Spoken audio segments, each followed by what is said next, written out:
Hello!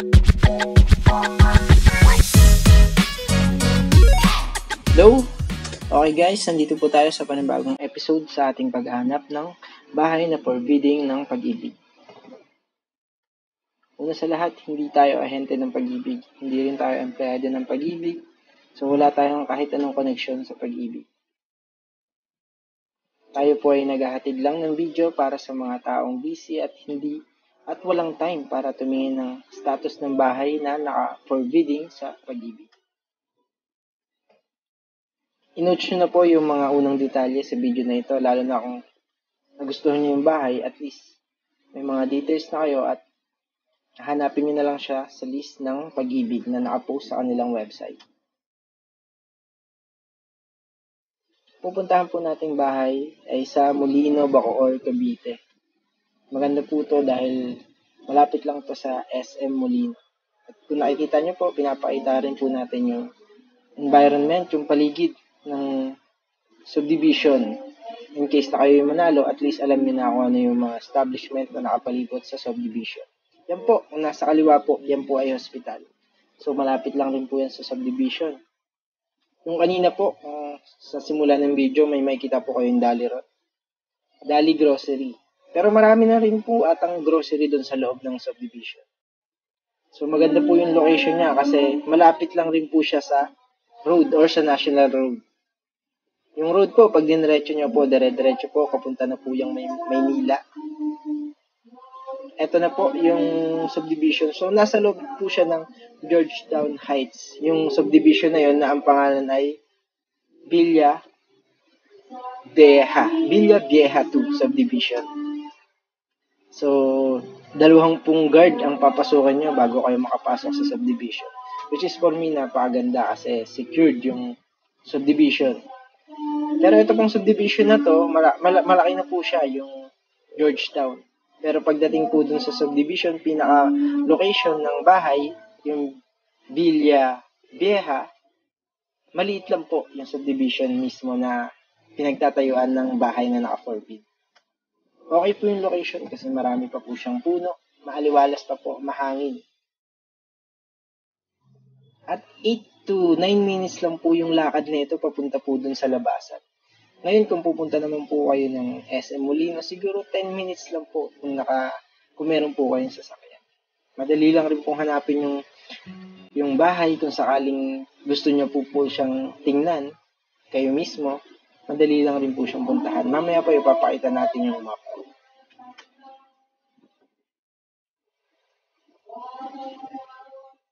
Yan, may signage na rin po dito kung nasan po yung subdivision.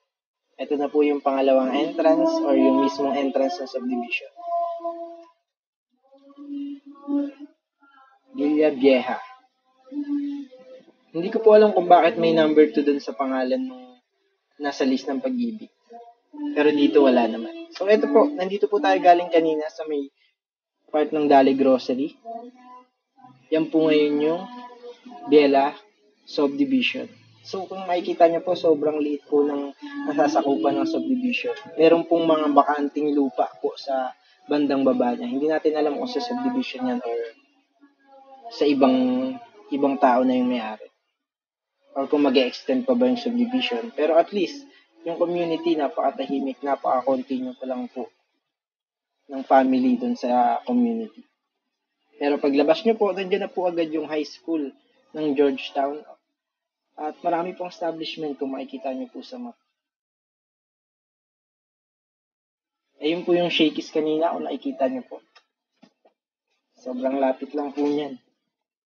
Mga 9 minutes walk lang po. Pupunta po dun sa mismong location ng bahay. Yan po yung village. Sobrang liit lang din po. Sobrang tahimik at maganda para sa akin. Pwede nyo rin pong i-google map yan para mas makita nyo pa po yung ibang establishment na nakapalibot. Like mga church, high school, college, kung ano pa po yung mga gusto nyo makita.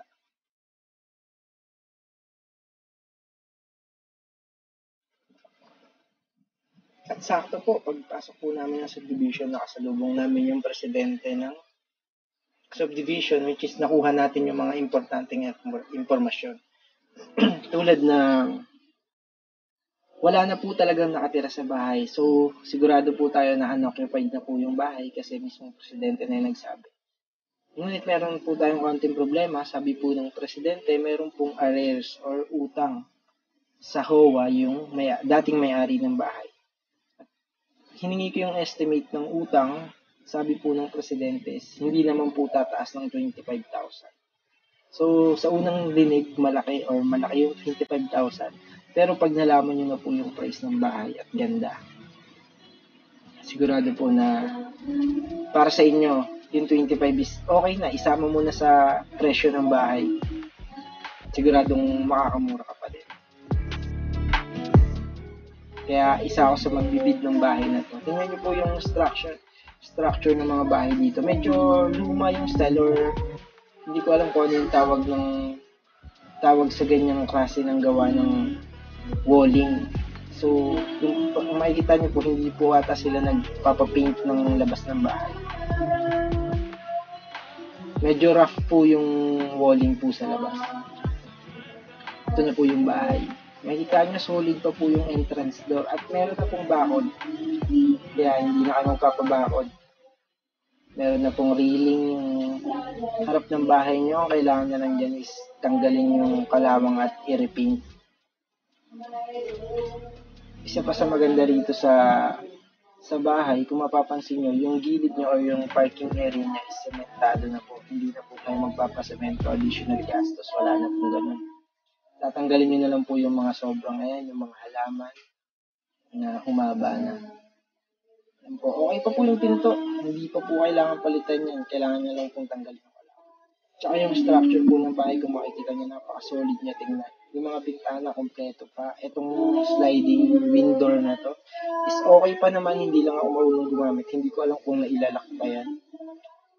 Ito po yung likod ng bahay. Yung pintuan po, kailangan ng palitan sa likod. Kung gusto nyo ipa-extend, pwede nyo rin po kayo magpa-extend. Ano po yung mga bintana? Lahat po yan, wala pa pong basag.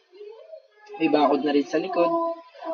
Nagpabakod na rin yung kapitbahay nyo. So, wala kayo masyadong ipapagawa. Ito na po yung loob ng bahay. Kita nyo po yung mga pader. Wala pa pong crack or yung pintura para sa akin, okay, palilinisin mo lang talaga yun. Yung CR sa first floor, din po natin nabuksan. Pero tingin ko may papagawa na kayo dyan mismo yung toilet. Yung hagdanan po, mayroong wood po siya at saka bakal. Yung unang part ng railing is medyo sirana. Yan, may dalawa po siyang kwarto sa taas. At yung ceiling po sa second floor, hindi po natin masabing napapasukan ng tubig kasi kung matagal nang napasukan ng tubig yan, dapat medyo tuklap na yan. So, kung gusto nyo palitan kasi mukhang madumi na, pwede man namang palitan. Yung tiles naman medyo umangat na po siya. Yung problem lang sa tiles is siguro yung unang gumawa. Yung unang ginawa yung bahay is pangit yung nag-tiles o yung mga gumawa na ito mismo. Yung pintuan sa second floor, pareho po pong okay. Hindi pa kailangan palitan. At ito pa po yung isa sa napakaganda. Meron pong toilet sa main bedroom. Pwede natin tawagin main bedroom to. Yan yung toilet. Papalitan na po ata yan. Tapos yung ceiling po ng toilet, tingin ko okay po kailangan ng palitan ng pintura. Yung tiles sa CR po, linis lang po. So, less gastos na naman po yan. Yung tiles, pwede nyo yung portion lang na umangat yung palitan nyo. Kaso kung pangit tingnan, so, kayo na po yung bahala. Yan, nakikita nyo po yung pader. Okay pa talaga yung pintura niya. Kailangan mo lang talagang linisin. Yung ceiling naman po ng first floor, kita nyo, firm na firm. Solid na solid yung kusina naman po, okay po yung mga tiles. Wala pa pong nakitang basag. Kailangan lang rin po linisin. So, hindi ganun kagastos yung pagpaparenovate ng bahay. Marami ka lang lilinisin or gagawin. Yung sliding door, hindi po talaga ako sure. Hindi ko alam kung paano gamitin mo. Kung may susi ba yan dun sa mismong HOA, dun natin hihingi. Yan po yung mga kapitbahay nyo. Halos magkakamukha pa po kayo ng bahay. Wala pa po masyadong yung nirenovate yung mismong bahay. Puro extension lang po yung nakita ko madalas. Halos na nakapalipot sa bahay. Guys, para sa akin, sobrang dami magbibid sa bahay na to kasi sure na tayo na walang nakatira. Mismo yung presidente pinapagrab na kasi 2011 daw ang price ng bahay is nasa 1.3 million, 1.4. 2011 pa po yun, ngayon po 2023 na. Magkano yun kung imagine niyo sa ibang mga bahay kung gaano mabilis tumaas yung mga property. Kaya ngayon makikita niyo yung price dito, hindi po nagbago since ng 2011. Hindi po ganun kalaki yung pinagbago niya.